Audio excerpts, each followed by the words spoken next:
അസ്സലാമു പ്രിയപ്പെട്ട മോമിനിങ്ങളെ, വളരെയേറെ സങ്കടപ്പെടുത്തുന്നതും പേടിപ്പിക്കുന്നതുമായ വിഷയമാണ് എനിക്ക് നിങ്ങളോട് പറയാനുള്ളത്. ശരിക്കും പറഞ്ഞാൽ ഈ ഒരു വാർത്ത വായിച്ചപ്പോൾ ഞെട്ടിപ്പോവുകയാണ് ഉണ്ടായത്. പ്രിയപ്പെട്ടവരെ, നമ്മുടെ സ്വന്തം മക്കളെ പോലും വിശ്വസിക്കാൻ പറ്റാത്ത ഒരു കാലത്താണ് ഞാനും നിങ്ങളുമൊക്കെ ജീവിക്കുന്നത് എന്ന് ഓർമ്മ വേണം. മക്കളെ പുറത്തു വിടാൻ പറ്റാത്ത ഒരവസ്ഥ. ചുറ്റും കഴുകന്മാരാണ്. ഈ മക്കളെയൊക്കെ എങ്ങനെ വിശ്വസിച്ച് കൂടെ നിർത്തും? പ്രിയപ്പെട്ടവരെ, എനിക്ക് നിങ്ങളോട് പറയാനുള്ളത്, മക്കളെ നന്നായി ദീന് പഠിപ്പിക്കുക. കഴിയുന്നത്ര അവരെ കൊണ്ട് ദീന് പഠിപ്പിക്കുക. നല്ല ദീൻ പഠിച്ച പെണ്ണിനെ തന്നെ അവർ കണ്ടെത്തി കൊടുക്കുക. ദീനിപരമായ ചുറ്റുപാടിൽ വളർത്താൻ ശ്രമിക്കുക. വേറെ ഇതിനൊരു പോംവഴി ഒന്നുമില്ല. മാതാവിന്റെ ഗർഭപാത്രം വരെ ചവിട്ടി പൊട്ടിക്കുന്ന മക്കൾ എങ്ങനെ തോന്നിയടോ ഇങ്ങനെയൊക്കെ ചെയ്യാൻ? അതിന് മാത്രമുള്ള ലഹരി എന്താണടോ അകത്ത് കയറിയത്? മൃഗങ്ങൾ പോലും ചെയ്യാത്ത ഒരു പ്രവൃത്തിയാണ് ഈ ചെറുക്കൻ ചെയ്തത്.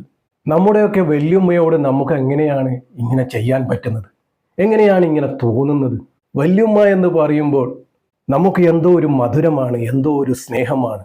ആ ഒരു വല്യുമ്മയെ കൊല്ലുക എന്ന് പറയുമ്പോൾ സുബ്ഹാനല്ലാഹ്. കൊല്ലം ചവറയിൽ നിന്നാണ് നാടിനെ നടുക്കിയ ഈ ഒരു വാർത്ത വന്നിരിക്കുന്നത്.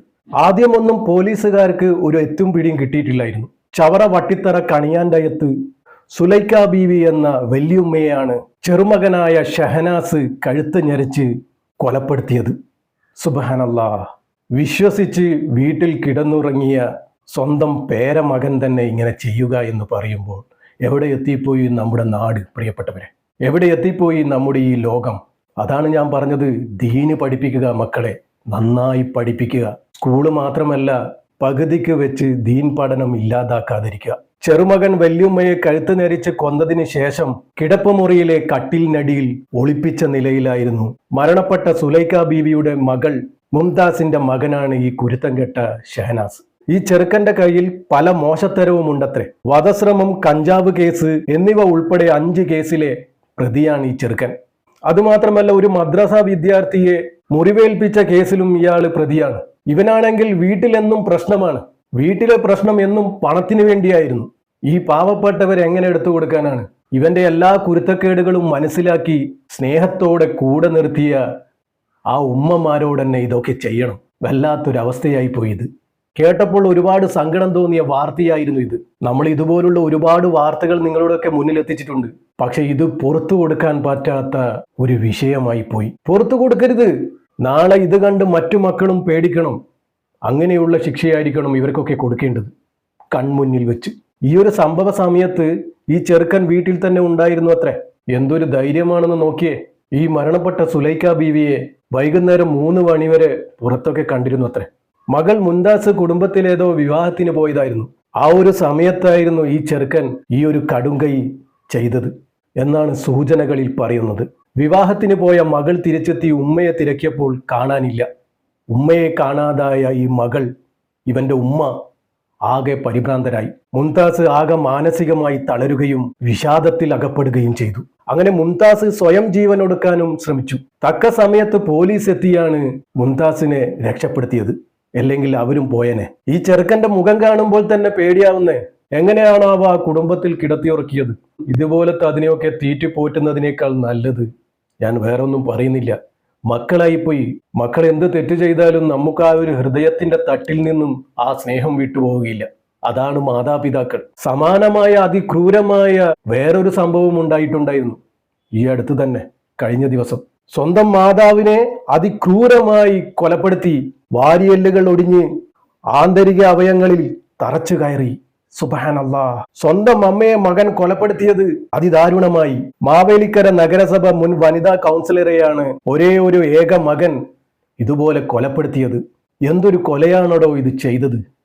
എന്തൊരു ക്രൂരമായ കൊലപാതകമാണ് നടന്നിരിക്കുന്നത്. ഒരു അമ്മയുടെ ഗർഭപാത്രം പോലും ചവിട്ടി പൊളിക്കാൻ എങ്ങനെ തോന്നി? ഞായറാഴ്ച വൈകുന്നേരമായിരുന്നു ഈ ഒരു കൃത്യം ചെയ്തത്. തിങ്കളാഴ്ച രാവിലെ ആയിരുന്നു നാടെങ്ങും അറിഞ്ഞത്. എന്നിട്ടോ ഈ വിവരം കൃഷ്ണദാസ് എന്ന ഈ പ്രതി തന്നെ അവിടെ പ്രദേശത്തെ നേതാക്കളെ വിളിച്ചറിയിക്കുകയാണ്. കനകമ്മയുടെ കഴുത്തിന്റെ അസ്ഥികൾ പൊട്ടിയിരിക്കുന്നു. വാരിയെല്ലുകൾ പൂർണ്ണമായും ഒടിഞ്ഞ് കരൾ, ശ്വാസകോശം എന്നിവിടങ്ങളിൽ തറച്ചു കയറിയിരിക്കുന്നു. വല്ലാത്തൊരു മരണമായിരുന്നു ആ സ്ത്രീക്കുണ്ടായത്. ഇങ്ങനെ ഒരു മരണം വിധിക്കാൻ നിന്റെ അമ്മ എന്ത് തെറ്റാടോ ചെയ്തത്? നിന്നെ പ്രസവിച്ചതോ? കനകമ്മയും മകൻ കൃഷ്ണദാസുമായി സ്വത്ത് സംബന്ധിച്ച് നിരന്തരമായി പ്രശ്നമായിരുന്നു അത്രേ.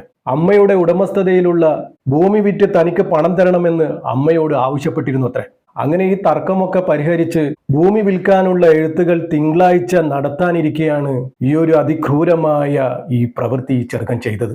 എല്ലാ പ്രശ്നങ്ങളും തീർത്ത് ഭൂമി വിറ്റ് പണം കൊടുക്കാനിരിക്കെയാണ് ഇതൊക്കെ ചെയ്തത്. അമ്മയെ കൊല്ലാനുള്ള കാരണങ്ങൾ ചെറുക്കൻ പലതും പറയുന്നുണ്ട്. എന്ത് കാരണമായാലും എങ്ങനെയാണ് ഇങ്ങനെ തോന്നിയത്, ഇങ്ങനെ കൊല ചെയ്യാൻ? ഈ ചെറുക്കന്റെ ഭാര്യയെ ഒഴിവാക്കിയതാണ്. അതിനുള്ള കാരണം ഈ അമ്മയാണെന്ന് ബന്ധുക്കളോടൊക്കെ ഇവൻ പറയുകയുണ്ടായി അത്രേ. ഇതൊക്കെയാണ് ഒരു കാരണം സ്വന്തം അമ്മയെ കൊലപ്പെടുത്താൻ?